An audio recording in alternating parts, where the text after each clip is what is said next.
Morning बच्चों, कैसे हो बेटा? सब मस्त होंगे, तंदुरुस्त होंगे। तो देखो बेटा, अब अपन ने कल यहाँ पे स्टार्ट किया था बच्चों ईएमआई के बारे में। ठीक है, ईएमआई के बारे में बताया था कि ईएमआई की खोज किसने की थी? फेराडे साइंटिस्ट ने, माइकल फेराडे ने। माइकल फेराडे ने देखा था कि जब भी किसी कुंडली व चुंबक के मध्य आपेक्षिक गति होती है, मीन्स कुंडली पास आ रही है या चुंबक पास आ रही है, या कुंडली दूर जा रही है या चुंबक दूर जा रही है, या दोनों पास आ रहे हैं या दोनों दूर जा रहे हैं, पर जब भी इनके मध्य आपेक्षिक गति होती है तो कुंडली से गुजरने वाले फ्लक्स में परिवर्तन होता है, जिसके कारण कुंडली में विद्युत वाहक बल और धारा प्रेरित होती है। ठीक है, ये चीज़ हमने प्रैक्टिकल्स में देखी थी और फिर इस चीज़ को समझाने के लिए उसने आगे दो नियम दिए थे। क्या थे वही दो नियम, वो अपन आगे पढ़ेंगे आज। ठीक है, तो पहले अपन यहाँ पे देखते हैं बच्चों फेराडे का फर्स्ट नियम। तो बच्चों देखो यहाँ पे फेराडे के नियम अपन देख रहे हैं, फेराडे के नियम, फेराडे के नियम। तो जहाँ पे देखिए फर्स्ट नियम क्या है बच्चों?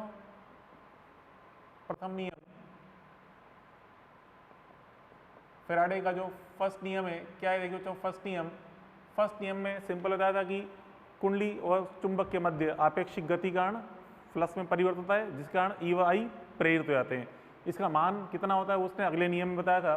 तो इसमें बताया बच्चों जब भी कभी कुंडली या लूप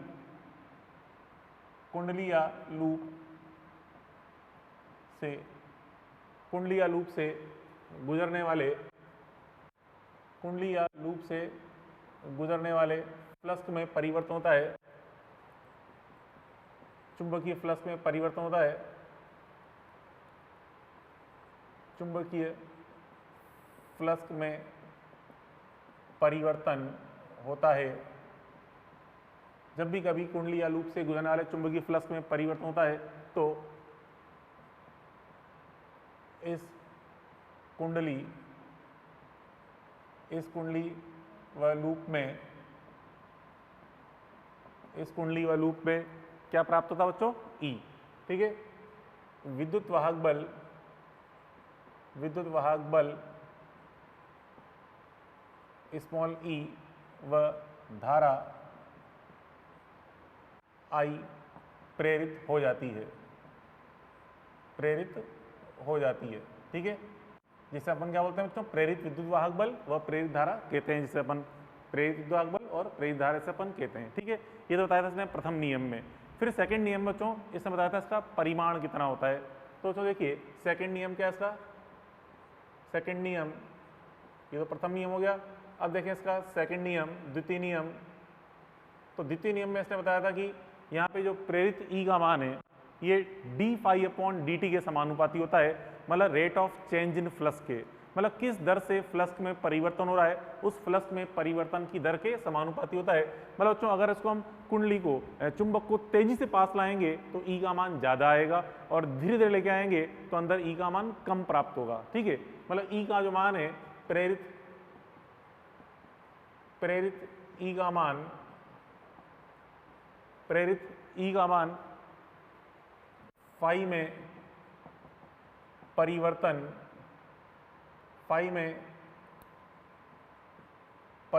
की दर के समानुपाती होता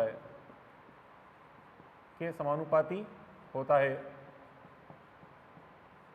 ये बताया था हमने सेकंड नियम में कि ई का मान फाई में परिवर्तन की दर के समानुपाती होता है।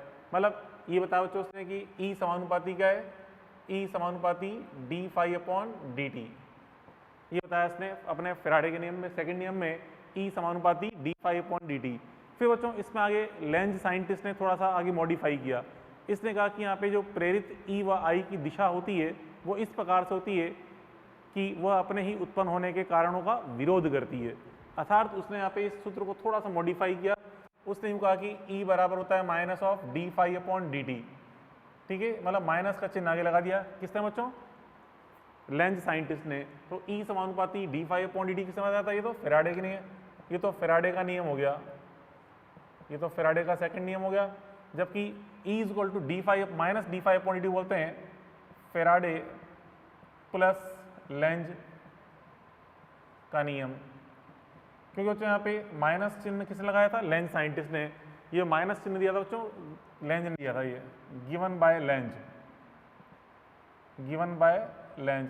लेंज साइंटिस्ट ने यहाँ पे माइनस का चिन्ह दिया था इस जगह, कि माइनस का चिन्ह बताता है, ये बता रहा है कि बच्चों इसमें किसी भी कुंडली में जो प्रेरित ई या विद्युत वाहक बल की दिशा है, बल धारा की दिशा है, वो इस प्रकार से होती है कि वो अपने ही उत्पन्न होने के कारणों का विरोध करती है। कैसे, वो भी आगे अपन लेंज का नियम पढ़ेंगे, उससे और क्लियर हो जाएगा। ठीक है, तो ये चीज़ अपन ने पढ़ी फैराडे के नियम। अब यहाँ पे देखें तो पूरा हो गया फैराडे के नियम हो गया, फैराडे के नियम। अब यहाँ पर हम देख रहे हैं लेंज का नियम। ठीक है, ये पढ़ा अपन ने बच्चों फैराडे का नियम, फैराडे के दोनों नियम पढ़ लिए, फर्स्ट एंड सेकेंड। अब देख रहे हैं बच्चों लेंज नियम, लेंज का नियम। लेंज का तो खैर एक ही नियम है, इसलिए लेंज का बोल रहे हैं। फैराडे के नियम थे, दो नियम थे, इसलिए फैराडे के नियम बोला, तो यहाँ पे का के का मतलब भी समझे। ठीक है, लेंज का नियम। और जो लेंज का नियम अभी आपको बताया मैंने क्या है कि इसमें क्या बताया था कि प्रेरित विद्युत वाहक बल और धारा की दिशा, ठीक है, इसके अनुसार प्रेरित ई व आई की दिशा, प्रेरित ई व आई की दिशा इस प्रकार होती है, इस प्रकार होती है कि वह अपने ही उत्पन्न होने के कारणों का विरोध करती है, अपने उत्पन्न होने के कारण का विरोध करती है,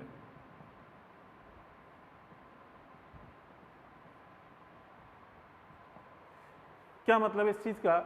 इसका मतलब बच्चों स्टेटमेंट ग्रुप में अपन समझ सकते हैं, करती है। अतः समझना कैसे, क्या कहना चाहता हूं बच्चों, यहाँ पे देखिए फर्स्ट पॉइंट, यदि किसी चुंबक के, चलो पहले समझा दो बच्चों क्या मतलब। देखिए अपने उत्पन्न होने के कारणों का विरोध करती है कैसे। देखिए बच्चों यहाँ पे कोई कुंडली है ये और ये चुंबक है, ठीक है, मान लो ये नॉर्थ पोल है, इधर वाला साउथ पोल है, नॉर्थ पोल है, तो हम इस नॉर्थ पोल को पास लेके आ रहे हैं, नॉर्थ पोल को पास लेके आ रहे हैं, तो यहाँ पे इसमें इस प्रकार से धारा प्रेरित होगी कि इस चुंबक के पास आने का विरोध करेगी। चुंबक के पास आने के कारण ही तो यहाँ पे धारा उत्पन्न हो रही है, तो यहाँ पे चुंबक के पास आने का विरोध होगा। तो यहाँ पे कौन सा पोल है, नॉर्थ पोल, तो यहाँ पे नॉर्थ पोल के पास आने का विरोध होगा। तो अपन जानते हैं पास आने का विरोध का मतलब क्या है, आकर्षण या प्रतिकर्षण। प्रतिकर्षण कि यहाँ पे आ रहा है तो उसको धक्का देगा, दूर हट तो मतलब प्रतिकर्षण करेगा। तो यहाँ पे नॉर्थ पोल पास आ रहा है तो नॉर्थ पोल का प्रतिकर्षण कौन करता है, नॉर्थ पोल को प्रतिकर्षित नॉर्थ पोल ही करेगा। अर्थात जब नॉर्थ पोल को पास लेके आएंगे तो सामने कुंडली में कौन सा पोल बनेगा बच्चों, नॉर्थ पोल, और बैक साइड में साउथ पोल। तो सामने यहाँ पे नॉर्थ पोल बनेगा क्योंकि चुंबक पास आ रहा है, ठीक है, तो सामने यहाँ पे नॉर्थ पोल बनेगा और पीछे क्या बनता है, साउथ पोल। तो यहाँ पे हम देख रहे हैं यदि चुंबक के किसी पोल को कुंडली के पास लाया जाए, कुंडली की ओर ले जाएं, तो सामने कुंडली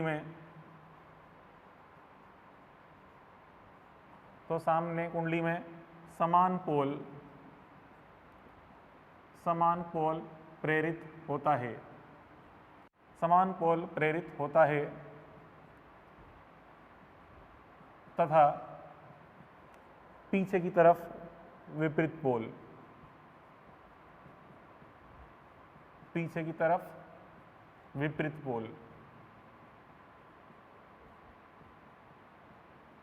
प्रेरित होता है,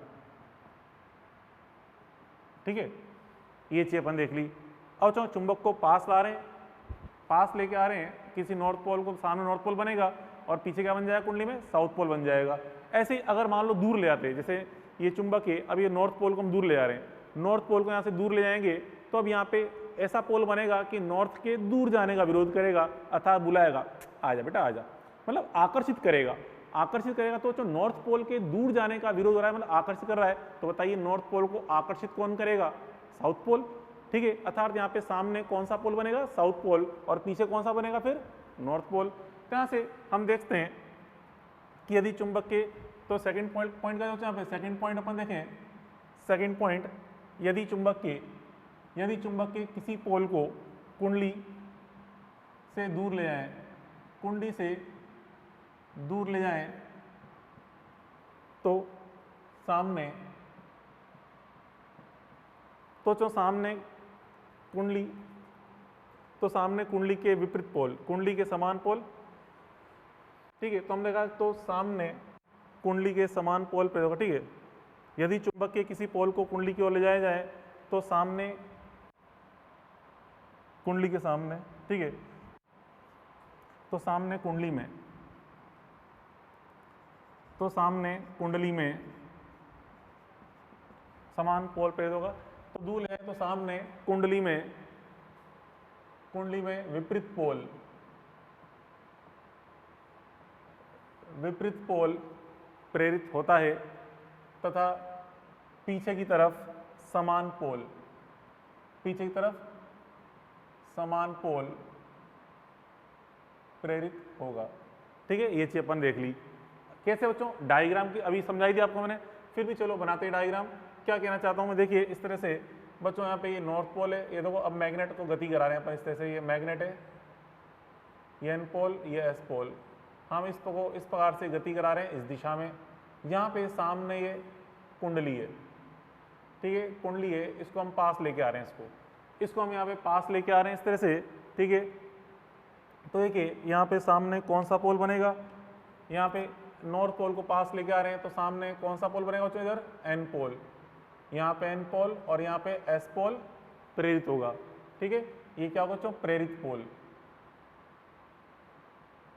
ये इस प्रकार से पोल प्रेरित हो गए, ठीक है। अब बच्चों यहाँ पे इसकी दिशा देखो, हम इसको देख किधर से रहे हैं, तो हम यहाँ पे इसको इस तरफ से देख रहे हैं, इसको चुंबक की तरफ से। यहाँ बच्चों देखा देखी बहुत इंपॉर्टेंट है, किस साइड से देख रहे हैं बहुत इंपॉर्टेंट होता है, ठीक है। इसको हम कहाँ देख रहे हैं, चुंबक की तरफ से देख रहे हैं। तो आप देखिए अब यहाँ पे इसमें सामने कौन सा पोल बन रहा है, एन। तो यहाँ पे इसमें धारा जो बनेगी कैसे निकाल सकते हैं, यहाँ पे अंदर एन लिख दो, उसके दोनों सिरों पे तीर लगा दो, तो यहाँ पे ये आ जाएगी धारा की दिशा इस प्रकार से, इसके अंदर आई यहाँ पे प्रेरित हो रही है, ठीक है बच्चों, प्रेरित धारा, प्रेरित धारा इस प्रकार से यहाँ पे प्राप्त हो रही है, इस प्रकार से बच्चों धारा प्रेरित हुई इसके अंदर, ठीक है। यहाँ पे धारा इसके अंदर प्रेरित हो जाएगी। अब यहाँ पे इसमें देखिए, अब किसी चुंबक को यहाँ पे दूर ले जाएं, इसको अगर अपन दूर ले जाते तो क्या आएगा, देखिए समझो अगला डायग्राम, यहाँ पे ये तो पास आने की बात हो गई, अब दूर जाने की बात करें अपन इस तरह से, ये एन पोल, ये एस पोल, इसको अब क्या और हम दूर गति करा रहे हैं, दूर ले आ रहे हैं यहाँ से, ठीक है। देख इसको इस साइड से रहे हैं अपन कुंडली को, तो यहाँ पे इसमें अब कुंडली के सामने की तरफ यहाँ जो पोल प्रेरित होगा इस जगह, कौन सा पोल प्रेरित होगा बच्चों, क्या दूर ले जा रहे हैं, तो नॉर्थ पोल को दूर ले जा रहे हैं, तो यहाँ पे विपरीत पोल प्रेरित होगा, अर्थात साउथ पोल प्रेरित होगा। यहाँ पे इस जगह सामने बनेगा साउथ पोल, पीछे बनेगा नॉर्थ पोल, इस तरह से यहाँ प्रेरित होंगे, इस तरह से पोल ये प्रेरित हो गए, ठीक है। तो सामने कौन सा पोल है, एस पोल, तो अगर यहाँ पे एस लिख दें, अंदर एस लिख दें और यहाँ पे दोनों तरफ लगा दें तीर, तो अर्थात जो प्रेरित धारा है इस प्रकार से आ जाएगी आई प्रेरित, ठीक है। प्रेरित धारा हम देख रहे हैं इस प्रकार से प्राप्त हो रही है इस लूप के अंदर। तो इस प्रकार से अपन ने ये देख लिया लेंज के नियम के बारे में, ठीक है, ये चित्र के अनुसार। अब यहाँ बच्चों ये जो लेंज का नियम है, ये लेंज का नियम ऊर्जा संरक्षण सिद्धांत पर आधारित है। कैसे ऊर्जा संरक्षण सिद्धांत पर आधारित, तो उसको अपन यहाँ पे देखें एक स्टार पॉइंट के रूप में, देखिए क्या कह रहा हूँ मैं, लेंज का नियम, लेंज का नियम ऊर्जा संरक्षण सिद्धांत पर आधारित है। कैसे अभी समझाता हूँ, ऊर्जा संरक्षण सिद्धांत पर आधारित है।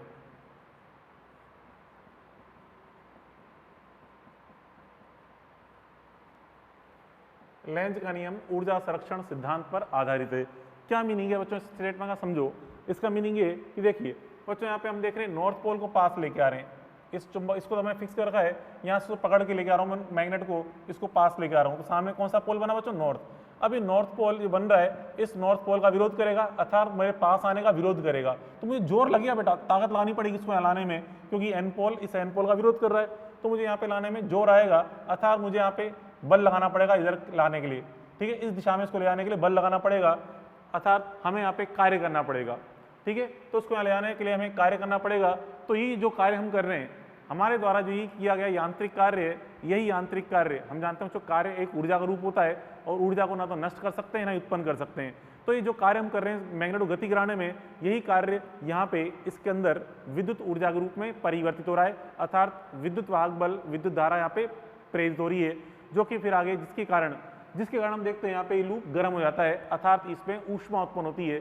अर्थात हमारे द्वारा किया गया कार्य पहले यहाँ पे किसमें प्राप्त हुआ, विद्युत ऊर्जा में, फिर वही विद्युत ऊर्जा फिर आगे किसमें परिवर्तित हुई, ऊष्मा ऊर्जा में, अर्थात ये कुंडली गर्म हो जाएगी।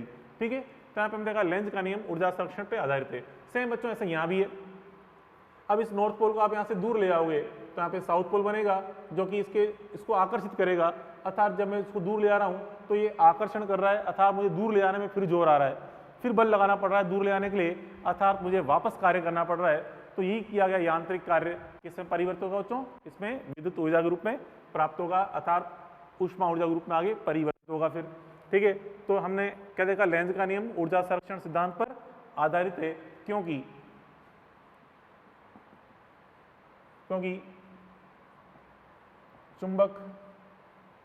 चुंबक या कुंडली को,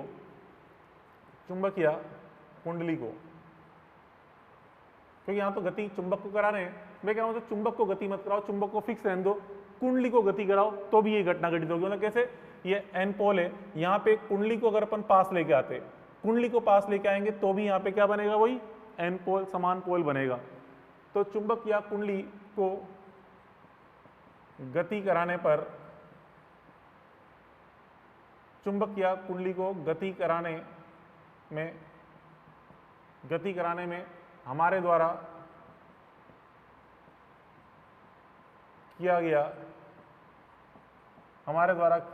यांत्रिक कार्य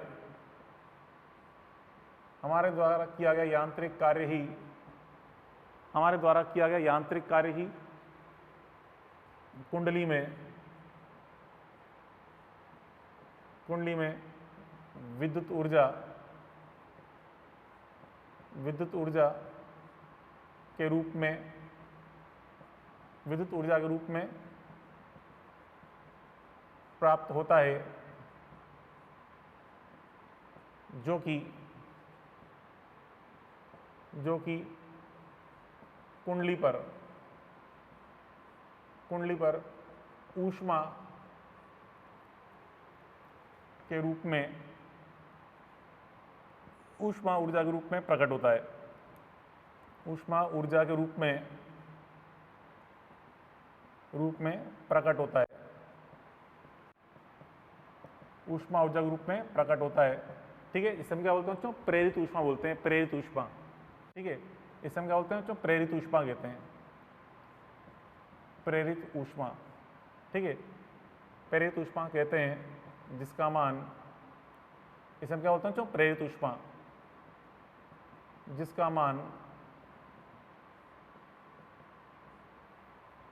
तो जो प्रेरित ऊष्मा का मान होता है H बराबर, देखिए अब अगर बच्चों धारा यहाँ पे नियत मान की प्रेरित हो रही है, नियत धारा प्रेरित हो रही है, तो अपन पढ़ चुके हैं करंट इलेक्ट्रिसिटी में H बराबर क्या होता है बच्चों, याद करो, I² RT, H बराबर I² RT होता है। और अगर धारा यहाँ पे नियत नहीं है, परिवर्ती है, तो फिर समाकलन से निकालते हैं, तो हम कह सकते हैं या H बराबर integration I² R dt limit from T1 to T2।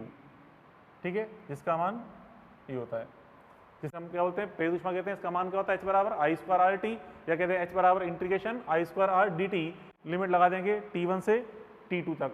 ठीक है, तो इस प्रकार से अपन यहाँ पे ज्ञात कर सकते हैं। अब बच्चों इसमें देखें अपन सम इंपॉर्टेंट पॉइंट्स अपन देखें, ये तो अपन देख लिए लेंज का नियम, और हम देखा कि ये ऊर्जा संरक्षण सिद्धांत पर आधारित है। अब देखिए बच्चों सम इंपॉर्टेंट पॉइंट्स अपन देखें, सम इंपॉर्टेंट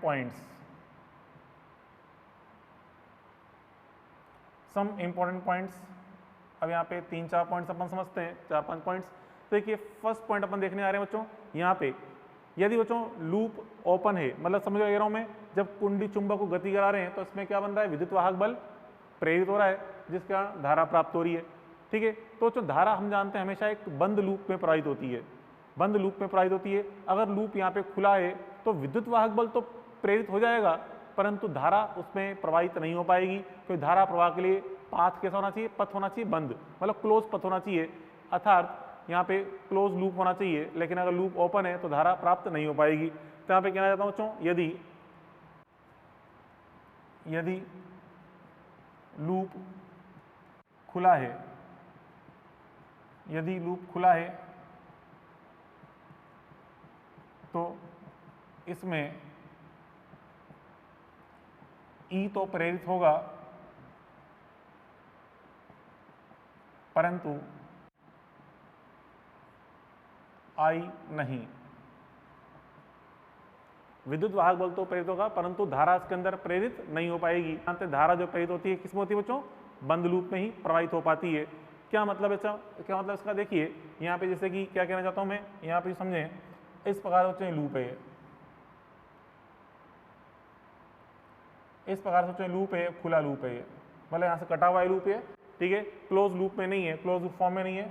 यहाँ पे हम इस पे, यहाँ पे एक मैग्नेट को गति करा रहे हैं, चुंबक को उसके पास लेके आ रहे हैं, चुंबक को उसके हम पास लेके आ रहे हैं, इस प्रकार से गति करा रहे हैं, ठीक है। एक मान लो कोई कॉपर कॉइल है, ये कोई तांबे की कुंडली है, कॉपर कॉइल, इसको हम यहाँ पे गति करा रहे हैं, इसके पास लेके आ रहे हैं। तो पास लेके आने बच्चों यहाँ पे इसमें क्या होगा, यहाँ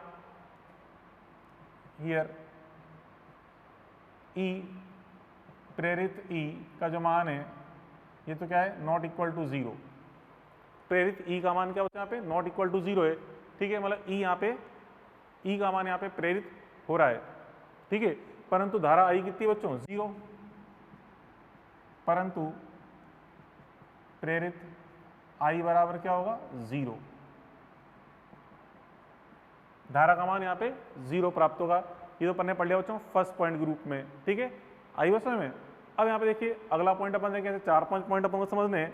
तो फर्स्ट पॉइंट तो अपन देखा कि यहाँ पे कि धारा केवल खुले लूप में ही प्रवाहित होती है, ठीक है, आई बस में। अब देखिए बच्चों सेकंड पॉइंट ग्रुप में अपन देख रहे हैं, यहाँ पे देखिए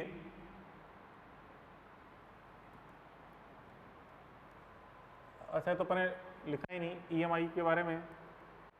ईएमआई की यहाँ पे क्लास कौन सी है बच्चों, सेकंड क्लास है, ठीक है।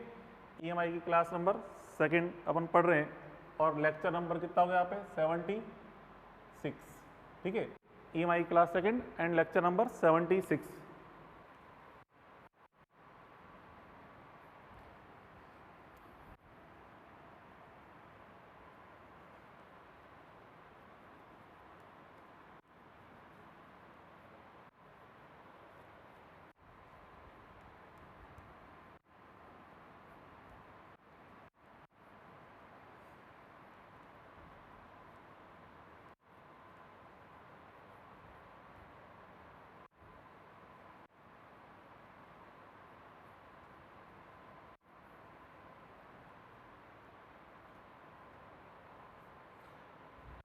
अब देखो तो यहाँ पे इसमें ये अपन ने फर्स्ट पॉइंट पढ़ लिया, अब अपन पॉइंट पढ़े सेकंड नंबर, ठीक है।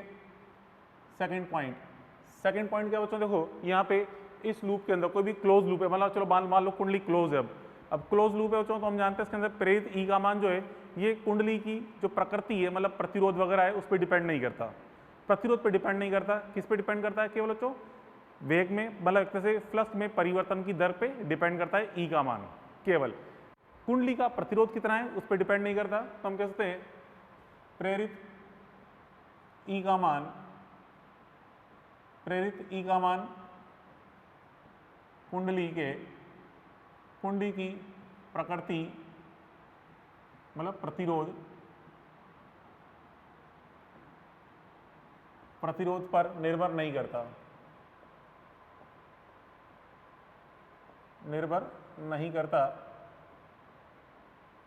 ई का मान कुंडली की प्रकृति मतलब प्रतिरोध पर निर्भर नहीं करता, परंतु प्रतिरोध मतलब आर पे, ठीक है, परंतु प्रेरित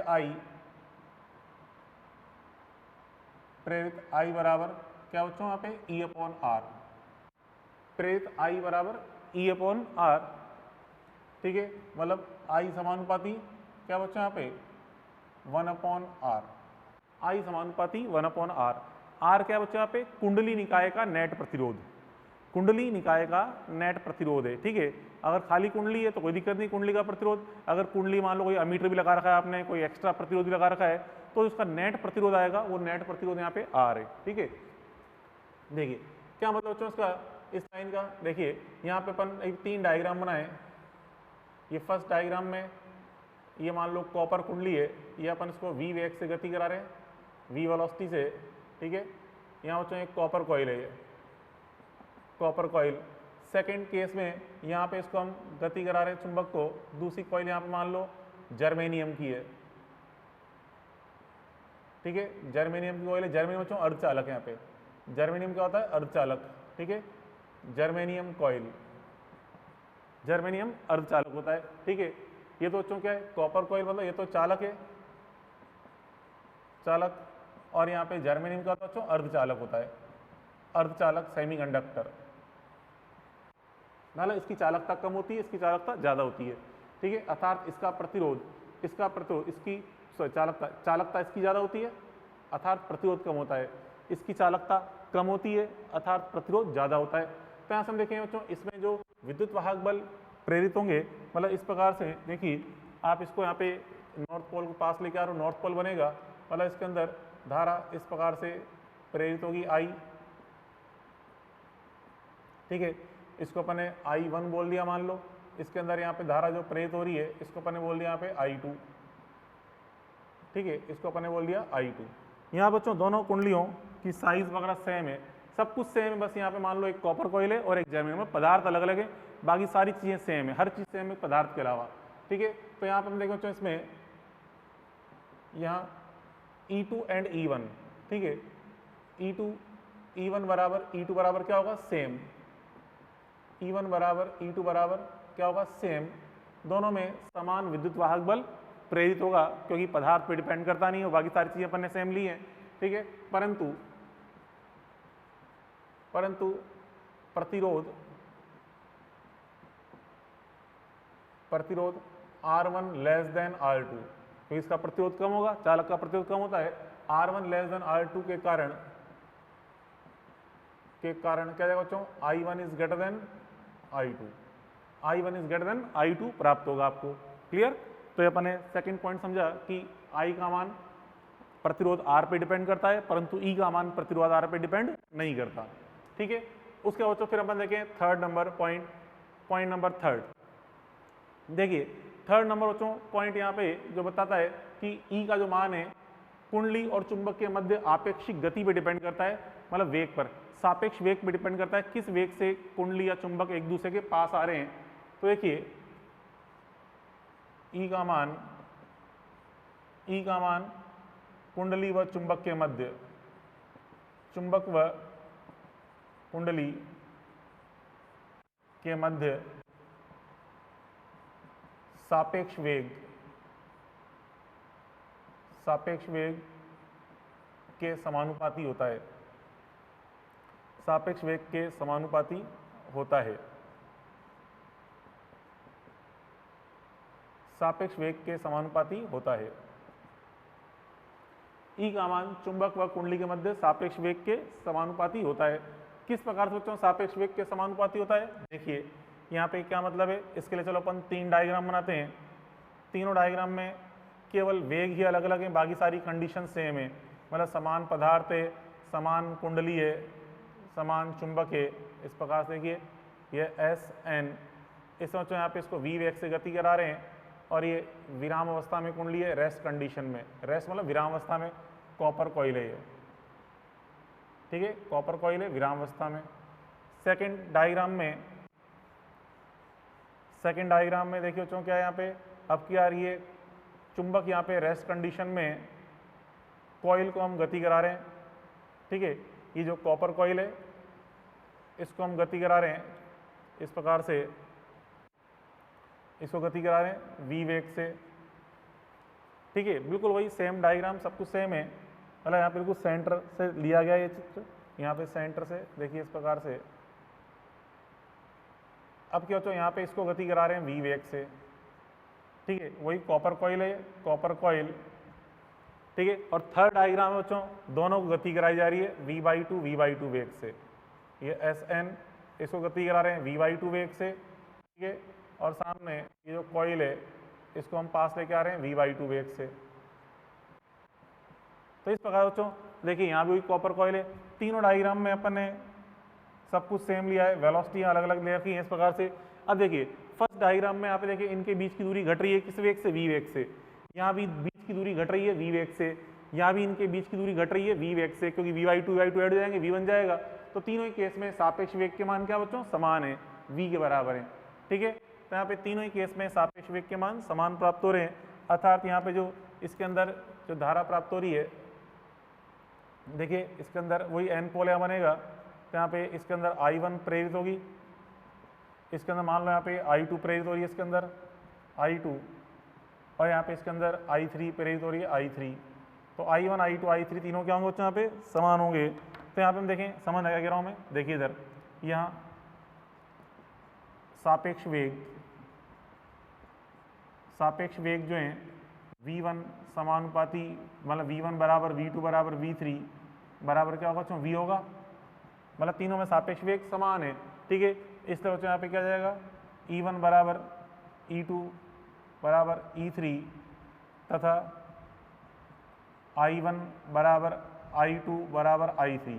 I यहाँ पे समान क्यों है, क्योंकि तीनों कुंडलियाँ समान है, अर्थात तीनों के प्रतिरोध भी समान है। तो E तो सेम है ही सही, प्रतिरोध भी सेम है, तो धारा I का मान भी क्या जाएगा बच्चों, यहाँ पे सेम हो जाएगा। ठीक है, तो ये अपन ने पढ़ लिया बच्चों। उसके बाद फिर थर्ड पॉइंट हो गया, फिर आगे देखें इसके अंदर फोर्थ पॉइंट।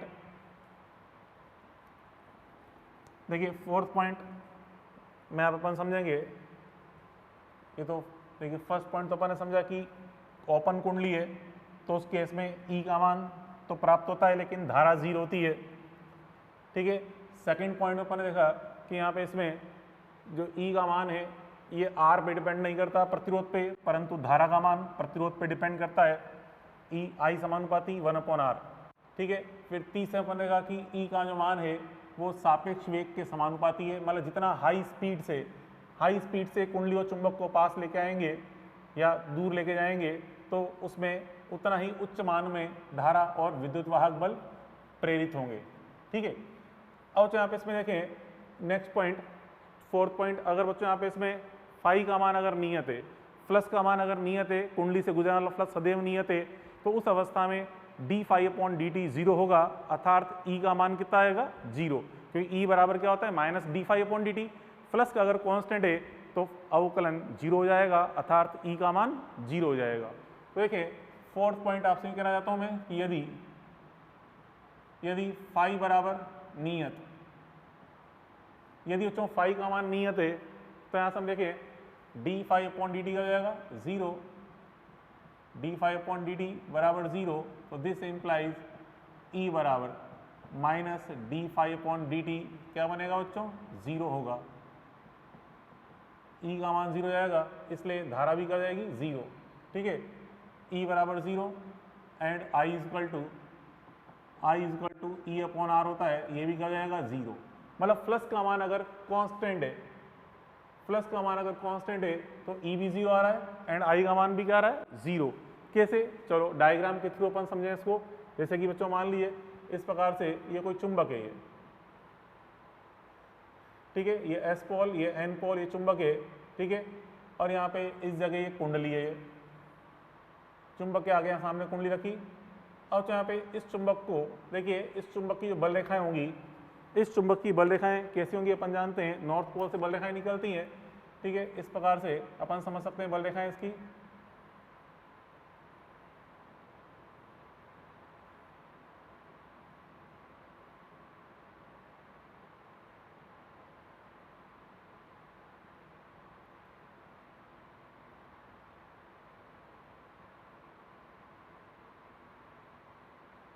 तो जो इस प्रकार से यहाँ पे इसकी बल रेखाएं अपन दिखा दी, ये इसकी जो नॉर्थ पोल से बल रेखाएं निकल के साउथ पोल में एंटर कर रही हैं। ठीक है, और जो अगर इस चुंबक को अगर हम इसकी अक्ष के सापेक्ष घूर्णन कराएं, कैसे बच्चों, देखिए इस प्रकार से ये चुंबक की अक्ष है। ठीक है, हम इसको घूर्णन करा रहे हैं कुछ इस प्रकार से। अगर मैं इसको कुछ इस प्रकार से घूर्णन गति कराऊं, इस प्रकार से अपनी इस अक्ष के सापेक्ष, मतलब इस बिंदु के सापेक्ष यूँ घूर्णन करा रहा हूँ इस अक्ष के सापेक्ष, तो घूर्णन कराने पे यहाँ पे देखिए इससे जो गुजरने वाले फ्लक्स के उसका मान क्या रहेगा, नियत। जैसे हम देख रहे हैं यहाँ पे 3 बल रेखाएं इसके अंदर गुजर रही हैं, 3 बल रेखाएं अंदर गुजर रही हैं। तो इस चुंबक को कैसे घुमा रहे हैं बच्चों, इस प्रकार से, ये चुंबक है इसको यूँ घुमा रहे हैं इस प्रकार से। इस प्रकार से घुमाएंगे तो घुमाने पे यहाँ बल रेखाएं 3 है, 3 की 3 गुजरेंगी सदैव, ठीक है। अर्थात बल रेखाओं की संख्या में ना तो वृद्धि हो रही है ना कमी हो रही है। तो इसलिए यहाँ पे हम देख रहे हैं इसमें प्लस का मान क्या है बच्चों, नियत है, प्लस का मान यहाँ पे नियत है, इसलिए ई एंड आई यहाँ पे कितना आएंगे 0। तो हम देखते हैं यहाँ पे यहाँ प्लस का मान क्या रहेगा बच्चों, नियत, फाई बराबर नियत रहेगा। This implies E and I क्या हो जाएंगे 0, ठीक है। प्रेरित विद्युत वाहक बल एंड धारा का मान क्या है बच्चों, 0 हो जाएगा। क्लियर, आई बस में। चलो इसका एक और एग्जांपल समझा दूं। जैसे समझे बच्चों, यहाँ पे इसमें इस प्रकार से ये कोई मान लीजिए एक धारावाही तार है, इसमें धारा आई प्रवाहित हो रही है, ठीक है। ये लंबा धारावाही तार है, अनंत लंबाई मान लो, इस प्रकार से ये लंबा धारावाही तार है। तो बच्चों इस तार का अपन जानते हैं यहाँ पे चुंबकीय क्षेत्र क्या होता है, इस प्रकार से होता है चुंबकीय क्षेत्र। चुंबकीय क्षेत्र यहाँ पे इस प्रकार से होता है अंदर की ओर इस धारा के कारण। अब बच्चों इसमें यहाँ पे एक कुंडली आप नकदी मान लो, इस प्रकार से यहाँ बच्चों इसमें एक कुंडली रखी है, वर्ताकार कुंडली है, ये कोई कुंडली आप रख दी, इसके अंदर कॉइल इस प्रकार से आप रख दी, कोई कॉपर कॉइल इस तरह से रख दी, कॉपर कॉइल, ठीक है। ये कोई कॉपर कॉइल रख दी अपन ने। अब देखिए यहाँ बच्चों इसमें अगर आई का मान नियत है तो इसके अंदर से गुजरने वाला प्लस का मान भी क्या होगा, नियत, अर्थात इस कॉइल में कोई विद्युत वाहक बल प्रेरित नहीं होगा, ठीक है। तो यहाँ से हम कह सकते हैं यहाँ यदि यहाँ बच्चों यदि तार में धारा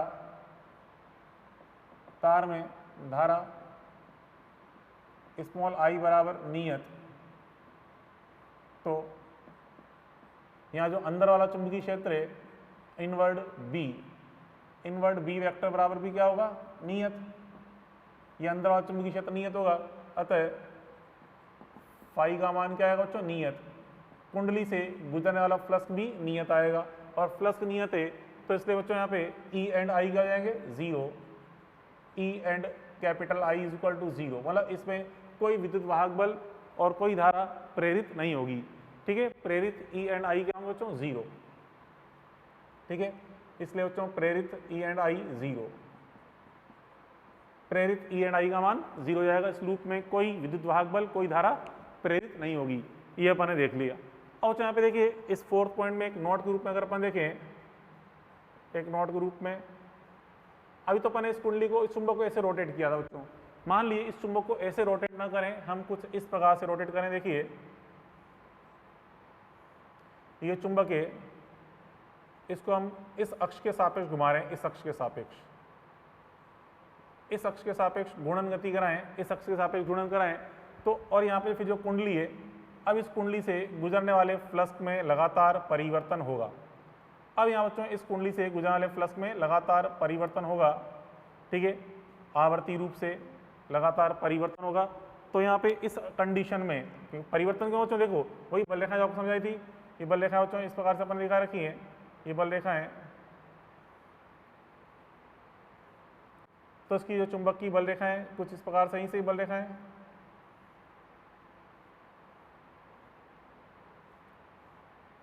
तो यहाँ से बल रेखाओं की संख्या में अब देखिए परिवर्तन होगा, क्योंकि आप इसको घुमा रहे हैं। अब इसको आप घूर्णन गति कराओगे तो घूर्णन गति कराने पर जो बल रेखाएं हैं, इन बल रेखाओं की संख्या में परिवर्तन होगा। किस प्रकार से देखना बच्चों, अभी देखिए, अभी बच्चों यहाँ पे ये चुंबक देखिए इस प्रकार से, ये नॉर्थ पॉल इस तरफ है, ये कुंडली इस तरह से, तो इसके अंदर से बल रेखा अधिकतम गुजर रही है, अधिकतम गुजर रही है। अब इसको घुमाएं अपन, घुमा के धीरे धीरे यूँ लेके आएंगे, इसको यूँ लेके आए, अब लेके आ जाए। अब ये जो तल है ये चुंबक के समांतर हो गया। अब यहाँ से बल रेखाएं निकलेगी, तो बच्चों यहाँ से बल रेखाएं निकल के यूँ करके यूँ आएगी इधर, मतलब यहाँ से इधर जाएगी बल रेखा इसके समांतर। तो बल रेखा इसके समांतर जाएगी, इसके अंदर से नहीं गुजरेगी, मतलब मैग्नेट यूँ आ चुका है। तो यहाँ से अब इस अवस्था में जो जितनी इसकी मैग्नेटिक बल रेखा होगी इस कुंडली के तल के समांतर होंगी, अर्थात अंदर से कोई बल रेखा नहीं गुजरेगी, तो फ्लक्स कितना हो गया 0, ठीक है। तो अभी चुंबक यूँ था, मतलब अभी पहले यूँ था, यूँ घुमाते गए, चुंबकीय फ्लक्स घटते घटते 0 हो गया। अब इसको लेके आएंगे, फ्लक्स नेगेटिव हो जाएगा, क्योंकि जब यूँ था फ्लक्स यहाँ पे कुंडली में अंदर की तरफ जा रहा था, ठीक है। यूँ करते करते अब इसको यूँ लिया है, तो यहाँ से कुंडली से बाहर निकल रहा है, फ्लक्स नेगेटिव हो गया। मतलब चुंबक को आपने 180 डिग्री से घुमा दिया तो फ्लक्स नेगेटिव हो गया। फिर घुमा के यूँ लेके आ रहे हैं, फ्लक्स 0 हो जाएगा। फिर पूरा एक राउंड किया 360 डिग्री का, तो वापस फ्लक्स इस कंडीशन में अधिकतम हो गया है। तो वापस फिर इस बात को रिपीट करेगा बार बार। तो क्या मतलब है कि यहाँ पे आवर्ती रूप से परिवर्तित होगा फ्लक्स का मान, ठीक है। तो तो यहाँ से हम कह रहे हैं कि इस जगह आवर्ती रूप से परिवर्तित हो रहा है मान, यहाँ जो फाई है, फाई आवर्ती रूप से परिवर्तित होगा, आवर्ती रूप से परिवर्तित होगा, इसलिए प्रेरित ई व आई, प्रेरित ई व आई भी आवर्ती रूप से परिवर्तित होंगे, आवर्ती रूप से परिवर्तित होंगे।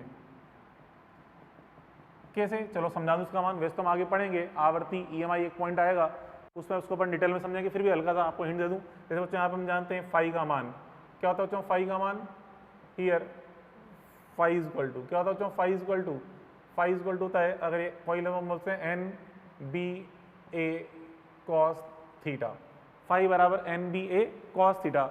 मान लीजिए बच्चों यहाँ पे फ्लक्स का मान मतलब चुंबकीय क्षेत्र का मान नियत है, वैसे तो चुंबकीय क्षेत्र भी थोड़ा बहुत परिवर्तित होगा, चलो मान लें कि कुंडली काफ़ी दूर रखी है इससे चुंबक से, चुंबकीय क्षेत्र परिवर्तित नहीं हो रहा क्योंकि दूरी का मान लगभग नियत रहेगा, तो केवल यहाँ पे क्या चेंज होगा, थीटा यहाँ पे चेंज हो रहा है लगातार, तो यहाँ पे ई निकालें और थीटा को अपन जानते हैं क्या होता है बच्चों, ओमेगा टी, थीटा लिखते हैं ओमेगा टी, इस प्रकार से देखिए N B A cos omega T, क्योंकि हम इस अक्ष के सापेक्ष को ओमेगा कोणीय चाल से गुणन कर रहे हैं, ठीक है।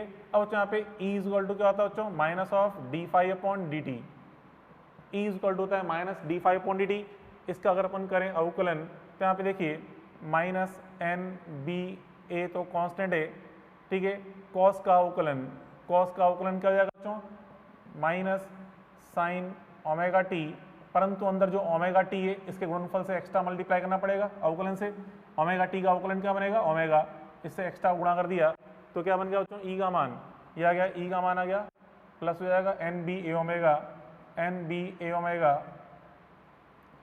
साइन ओमेगा टी, ये आ गया मान। फिर आई निकालें तो देखिए बच्चों यहाँ पे ई का जो मान आ रहा है N B A omega sine omega T के रूप में, अर्थात ई समानुपाती क्या आ रहा है, साइन ओमेगा टी, ठीक है, मतलब आवर्ती फलन है। आई निकालेंगे तो आई बराबर ई अपॉन आर से ये आएगा N B A omega upon R sine omega t, तो हम देख रहे हैं बच्चों धारा का मान भी साइन फलन के अनुसार है, अर्थात ई और आई दोनों साइन फलन के अनुसार परिवर्तित हैं, अर्थात आवर्ती रूप से इनके मान परिवर्तित हो रहे हैं, ये चीज अपन ने देख ली, ठीक है, बात पहले पढ़ी, इस प्रकार से अपन ने ये ई और आई के मान अपन ने ये समझे, ओके।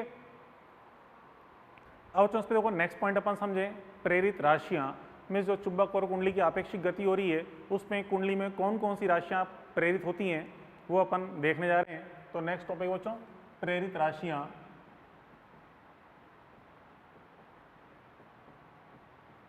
ये कौन कौन सी राशियां प्रेरित हो रही है यहाँ पे, ये अपन देखने जा रहे हैं।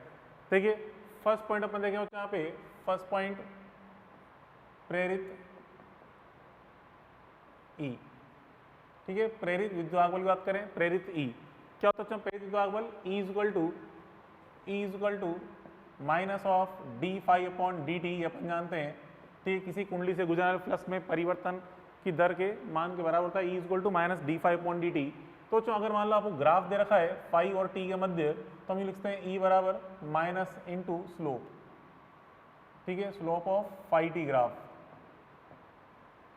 फाई वर्सेस टी ग्राफ के स्लोप का नेगेटिव करके अपन क्या निकाल सकते हैं, ई निकाल सकते हैं, ठीक है, आई बात समझ में।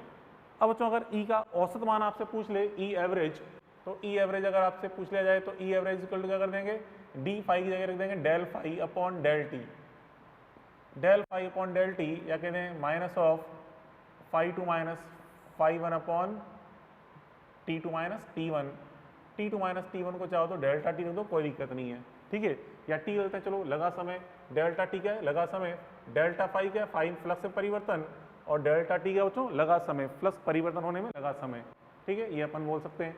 अब देखिए सेकंड अपन देखें बच्चों प्रेरित आई, प्रेरित धारा आई की बात कर रहे हैं। यदि बच्चों कुंडली निकाय का, यदि कुंडली निकाय या कुंडली परिपथ का नेट प्रतिरोध आर हो, तो नेट प्रतिरोध आर है, तो अब यहाँ पे आई का मान क्या होता है, आई प्रेरित आई बराबर ई अपॉन आर होता है, I is equal to E upon R. तो ई का मान अपन निकाला ये minus D phi upon D T, तो जाएगा minus one upon R D phi upon D T, ये अपन कह सकते हैं minus one upon R D phi upon D T. ठीक है, अब बच्चों अगर यहाँ पे आई एवरेज निकालें, औसत धारा पूछ ले, कई बार आपसे औसत धारा पूछ लिया जाता है, तो आई एवरेज निकाल लेंगे तो क्या हो जाएगा ये ई एवरेज बटा आर, और ई एवरेज का मान ये अपन निकाल दो पर, तो क्या जाएगा बच्चों यहाँ पे minus one upon R del five upon del t means five two minus five one upon t. ठीक है, ये जाएगा आई एवरेज का मान। क्लियर। अब बच्चों उसके बाद फिर अपन देखें यहाँ पे प्रेरित आवेश का मान निकालें, थर्ड पॉइंट प्रेरित आवेश, प्रेरित आवेश Q का मान निकाला जाए, Q प्रेरित आवेश। तो बच्चों अपन जानते हैं, हम जानते हैं I बराबर क्या होता है Q अपॉन टी, या कहते हैं Q बराबर आई टी। ठीक है, तो प्रेरित आवेश का मान यहाँ पर जानते हैं आई एवरेज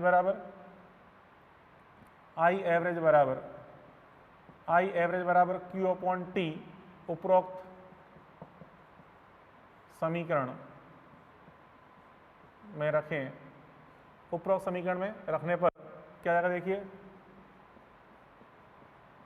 ये वाला मान इस समीकरण में रख रहे हैं, तो क्या आएगा मान इस समीकरण में रखेंगे तो यहाँ पे आई एवरेज का मान रख दिया मैंने Q अपॉन टी, ये रख दिया Q अपॉन टी बराबर minus one upon R five two minus five one upon T.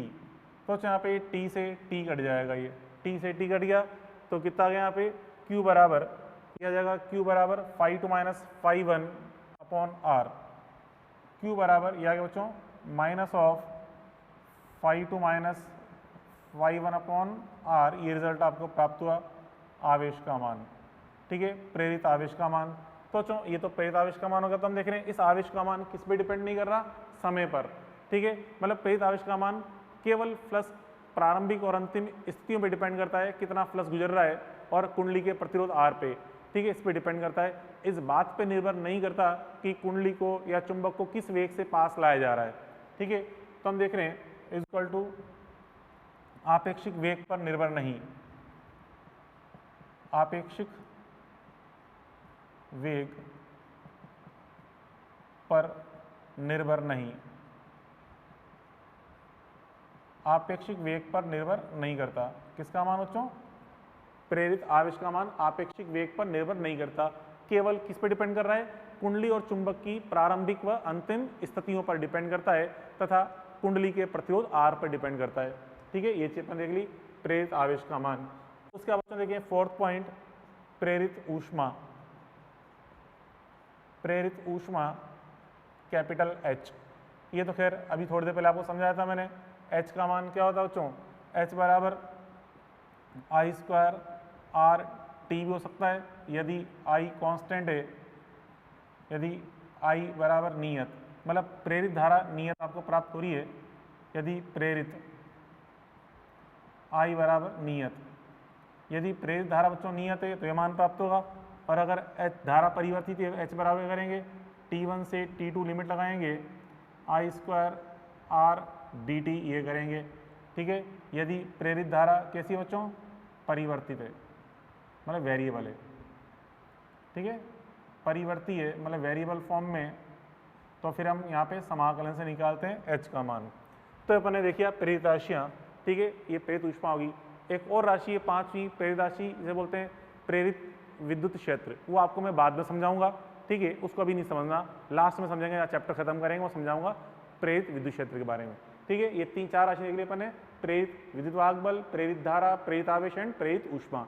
अब चलो इस पे कुछ क्वेश्चन अपन सॉल्व करते हैं। देखिए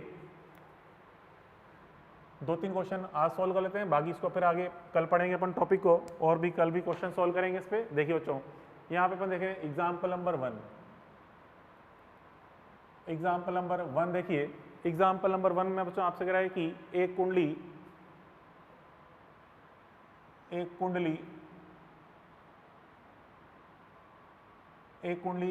चुंबकीय क्षेत्र बी वेक्टर में, एक कुंडली चुंबकीय क्षेत्र मतलब समरूप चुंबकीय क्षेत्र है बी वेक्टर में इस प्रकार रखी है, इस प्रकार रखी हुई है कि इसका तल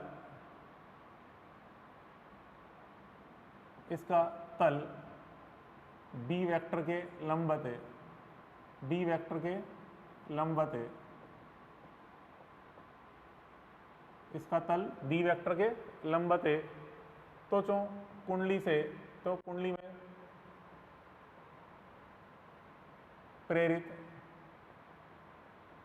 ई का मान बताना है क्या होगा, कितना विद्युत वाहक बल प्रेरित होगा, ये हमें ज्ञात करना है। देखिए यहाँ बच्चों इस प्रकार से आपसे कह रहा बच्चों, ये कोई कुंडली है, ये कोई कुंडली है, इसका एरिया वेक्टर इस दिशा में इसका एरिया वेक्टर है, तल के लंबवत ये इसका एरिया वेक्टर। और तो यहाँ पे जो चुंबकीय क्षेत्र है, इस प्रकार से चुंबकीय क्षेत्र इसके तल के लंबवत है, मतलब एरिया वेक्टर के समांतर है। तल के लंबवत मतलब एरिया वेक्टर के समांतर, ये इसमें बी वेक्टर में उपस्थित है, ये बी वेक्टर, ठीक है, बी वेक्टर इसके तल के लंबवत है। तो जो यहाँ पे अपन देखते हैं, इसमें आप देखिए यहाँ पे सॉल्यूशन अपन देखें, सॉल्यूशन यहाँ बच्चों देखिए इसमें क्या हो रहा है, फाई का मान, फाई बराबर अपन जानते हैं क्या होता है formula, N B A cos theta, phi बराबर N B A cos theta. Theta कितना दिख रहा है आपको, 0 डिग्री, क्योंकि एरिया वेक्टर बी वेक्टर समान दिशा में, थीटा 0 डिग्री है, तो बराबर क्या है N B A.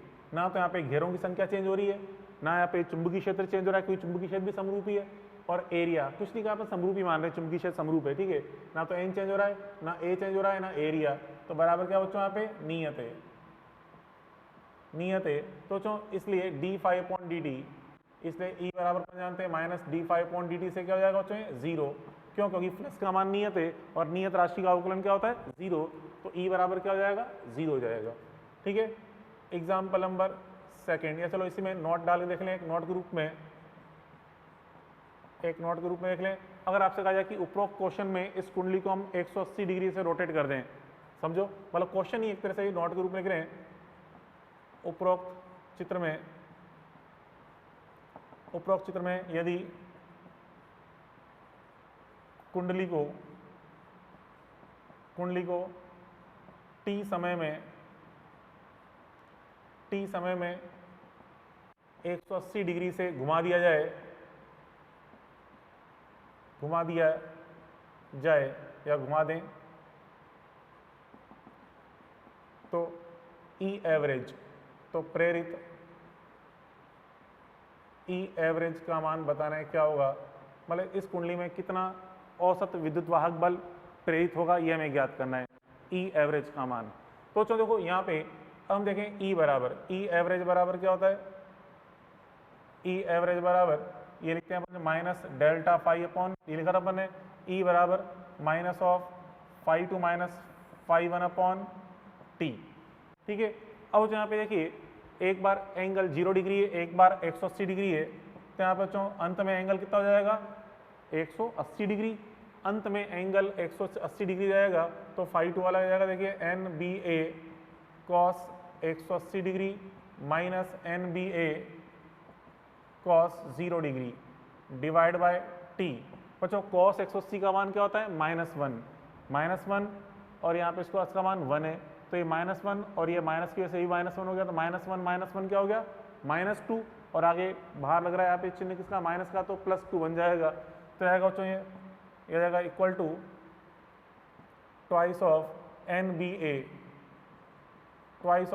B A upon t, ये आ जाएगा इसका आंसर। तो बच्चों किसी कुंडली को अगर अपन रोटेट कर रहे हैं 180 डिग्री से रोटेट कर रहे हैं, तो यहाँ पे हम देख रहे हैं कि पहले फ्लक्स का मान पॉजिटिव था, फिर 180 घुमा दिया, फ्लक्स क्या हो गया नेगेटिव, तो पहले फ्लक्स फाई था, फिर क्या हो गया -फाई, तो फ्लक्स में टोटल चेंज कितना हुआ -2 फाई, और आगे यहाँ पे माइनस का चिन्ह लगा हुआ है इसी एक्स्ट्रा, तो फ्लक्स में चेंज तो -2 फाई आया, और माइनस का चिन्ह यहाँ लगा हुआ है, तो क्या बन जाएगा +2 फाई। तो ई एवरेज का मान क्या है 2 फाई बटा t, 2 phi upon small t, ये अपन निकाल लिया ई एवरेज का मान।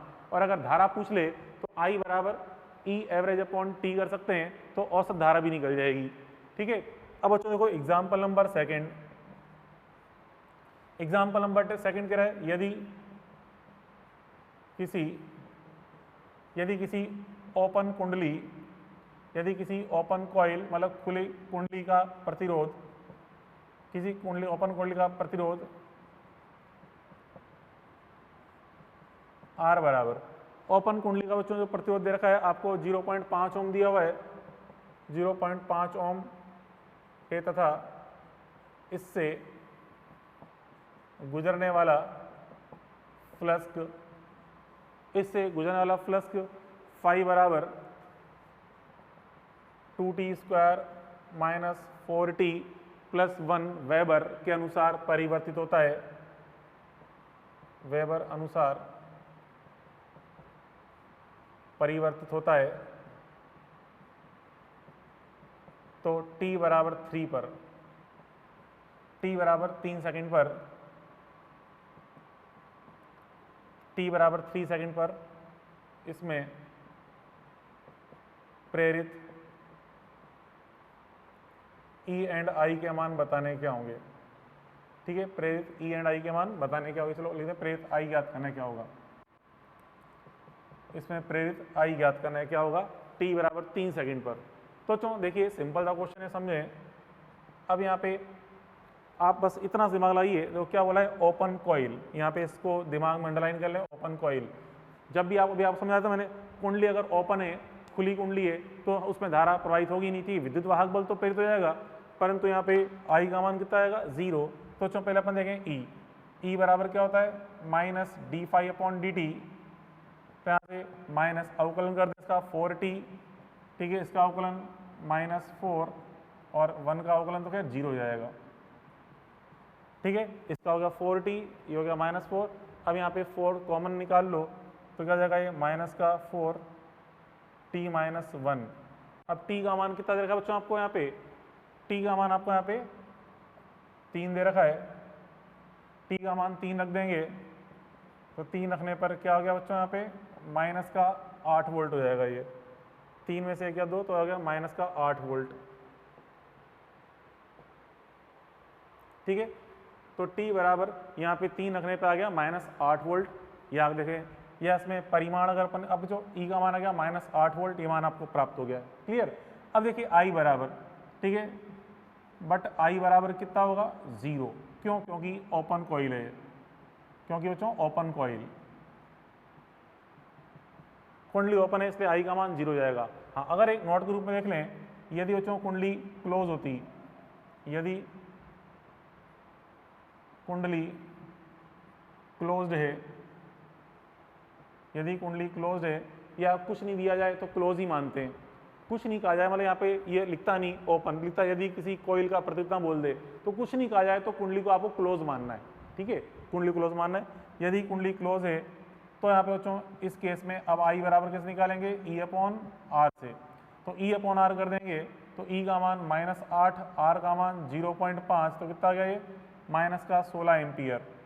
या परिमाण अगर कह दें तो परिमाण कितना जाएगा धारा का, परिमाण आ जाएगा 16 एम्पियर। लेकिन कब, जब कुंडली क्लोज्ड है।